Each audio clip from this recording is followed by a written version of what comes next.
बच्चों, आज हम पढ़ेंगे कक्षा 7 विज्ञान यानी साइंस का पहला चैप्टर पादपों में पोषण।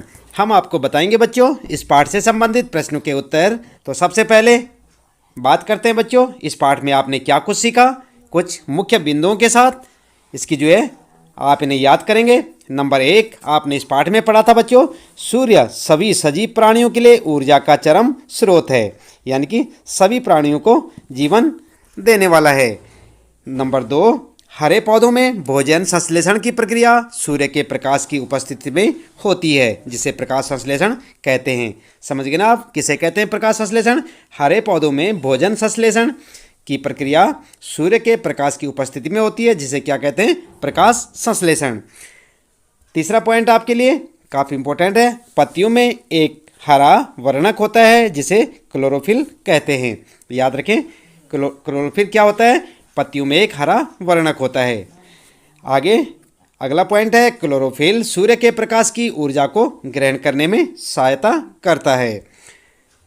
पांचवा, कार्बन डाइऑक्साइड एवं जल प्रकाश संश्लेषण के लिए कच्चे माल का कार्य करते हैं। और आपने पढ़ा था, ऑक्सीजन जो सभी सजीव प्राणियों के जीवन के लिए अति आवश्यक है, प्रकाश संश्लेषण की क्रिया दौरान बनता है, यानी कि प्रकाश संश्लेषण की क्रिया के दौरान बनता है। पौधे प्रकाश संश्लेषण के दौरान भोजन के रूप में कार्बोहाइड्रेट्स बनाते हैं। याद रखें। अगला पॉइंट है, पत्तियों में स्टार्च यानी कि जिसे मंड कहते हैं, मंड की उपस्थिति प्रकाश संश्लेषण का होना दर्शाता है। अगला पॉइंट है, कार्बोहाइड्रेट्स कार्बन, हाइड्रोजन एवं ऑक्सीजन से बना होता है। अगला पॉइंट याद रखेंगे, मृदा में कुछ जीवाणु होते हैं जो गैसीय नाइट्रोजन को उपयोगी रूप में परिवर्तित कर देते हैं और इसे मृदा में छोड़ देते हैं। अगला पॉइंट है बच्चों, कीटों के भक्षण करने वाले पौधों को कीटभक्षी पादप कहते हैं। क्या कहते हैं उन्हें? कीटभक्षी पादप। 12वां पॉइंट आपके लिए, कुछ जीव एक दूसरे के साथ रहते हैं तथा आवास एवं पोषक तत्व एक दूसरे से बांटते हैं। इन्हें क्या कहते हैं? सहजीवी संबंध।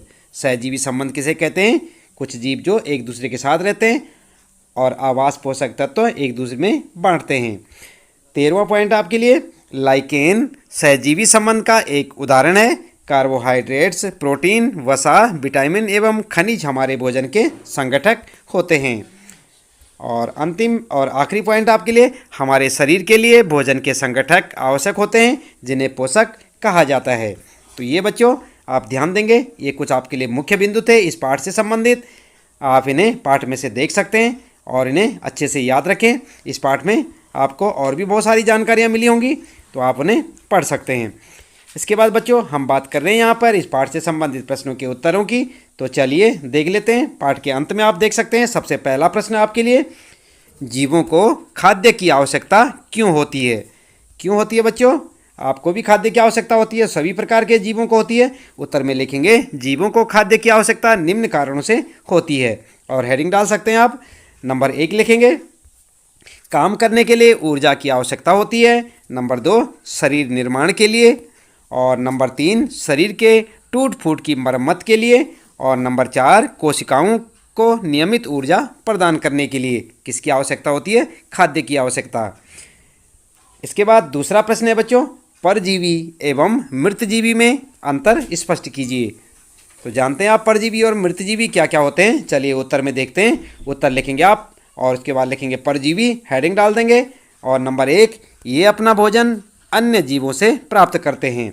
दूसरा, परजीवी सामान्यतः परपोषी के शरीर के ऊपर या भीतर रहते हैं, यानी कि दूसरों के शरीर में। इसके बाद मृतजीवी की बात करते हैं यहाँ पर, तो आप लिखेंगे मृतजीवी और हेडिंग डाल देंगे। नंबर 1, मृतजीवी अपना पोषण जीवों के मृत और सड़े गले जैविक पदार्थों से प्राप्त करते हैं। दूसरा लिखेंगे पॉइंट, मृतजीवी मृत और सड़े गले पदार्थों के ऊपर रहते हैं। तो इस प्रकार से आपका ये दूसरा प्रश्न है बच्चों, परजीवी और मृतजीवी में क्या अंतर है? तो आप लिख सकते हैं।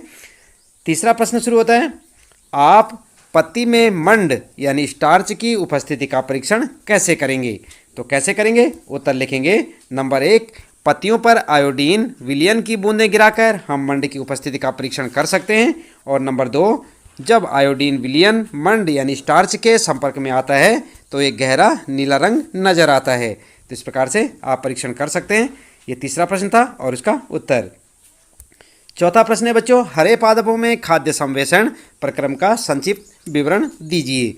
उत्तर में लिखेंगे आप नंबर 1, पादपों में खाद्य संवेषण प्रकाश संश्लेषण की क्रिया द्वारा संपन्न होता है। और नंबर दूसरा लिखेंगे, प्रकाश संश्लेषण के दौरान पत्ती की क्लोरोफिल युक्त कोशिकाएं सूर्य के प्रकाश की उपस्थिति में कार्बन डाइऑक्साइड एवं जल से कार्बोहाइड्रेट्स का संश्लेषण करती हैं। तो इस प्रकार से आप लिख सकते हैं। ये चौथा प्रश्न है आपका, उसका उत्तर। और बात करते हैं यहाँ पर पांचवा प्रश्न बच्चों, किसी प्रवाह चित्र की सहायता से दर्शाइए कि पादप भोजन के मूलभूत स्रोत हैं। तो यहाँ पर आप देख सकते हैं अपनी पाठ्य पुस्तक में, कहाँ पर, चित्र 1.2 में ये चित्र आपके सामने बच्चों। इस प्रकार का आपको आपकी पाठ्य पुस्तक में एक चित्र दिखाई देगा, आप उसे बना सकते हैं या उसकी फोटो स्टेट करके अपनी कॉपी पर लगा सकते हैं। तो ये आपका उत्तर हो जाएगा। जिस प्रकार से ये पांचवा प्रश्न है, इसका उत्तर आप लिख सकते हैं। अगला है बच्चों छठा प्रश्न, यहाँ पर रिक्त स्थानों की पूर्ति कीजिए। और क्या है आपके लिए, क्योंकि हरे पादप अपना खाद्य स्वयं बनाते हैं इसलिए उन्हें और क्या कहते हैं, यहाँ पर आपको लिखना होगा, कहते हैं। और ख इसी प्रकार पादपों द्वारा संवेशित खाद्य का और भंडारण, इसके बाद यहाँ पर आपको लिखना है के रूप में किया जाता है। यहाँ पर क्या क्या लिखना है हम आपको अभी बताते हैं, आप देखते रहिए प्रश्नों को।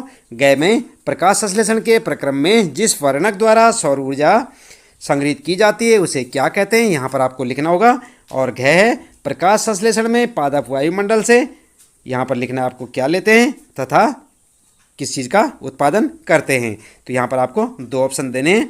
उत्तर में आप इस प्रकार से लिखेंगे, पहले वाले क वाले में लिखेंगे स्वपोषी, ख वाले में मंड और ग वाले में क्लोरोफिल और घ वाले में कार्बन डाइऑक्साइड और खाद्य। तो इस प्रकार से आप अपने उत्तर लिख सकते हैं। इन्हें आप वहाँ पर भरें जहाँ पर आपको रिक्त स्थान दिखाई दे रहे हैं बच्चों। यहाँ पर जो है क ख ग में जो रिक्त स्थान है, यहाँ पर आप इन सबको लिख सकते हैं जो आपको उत्तर में यहाँ पर दिखाई दे रहे हैं। इसके बाद 7वां प्रश्न है, निम्न कथनों से संबंध परिभाषित शब्द बताइए। तो यहाँ पर जो है क देख रहे हैं आप, यहाँ पर पीत दुर्बल तने वाला परजीवी पादप। और ख है एक पादप जिसमें स्वपोषण एवं विषमपोषी दोनों ही प्रणाली पाई जाती है। ग है वे रंध्र जिनके द्वारा पत्तियों में गैसों का आदान प्रदान यानी विनिमय होता है। तो उत्तर में आप लिखेंगे नंबर 1, क वाले का लिखेंगे अमरबेल, ख वाले का लिखेंगे घटपर्णी और ग वाले का पर्ण रंध्र। इस प्रकार से आप अपना उत्तर लिख सकते हैं बच्चों। ये 7वां प्रश्न है। और क ख ग यहाँ पर 3 प्रश्न हैं और तीनों के उत्तर आप यहाँ से लिख सकते हैं। 8वां प्रश्न है बच्चों, सही उत्तर पर टिक का चिन्ह लगाइए। तो यहाँ पर आपने सही का चिन्ह लगाना है सही उत्तर पर।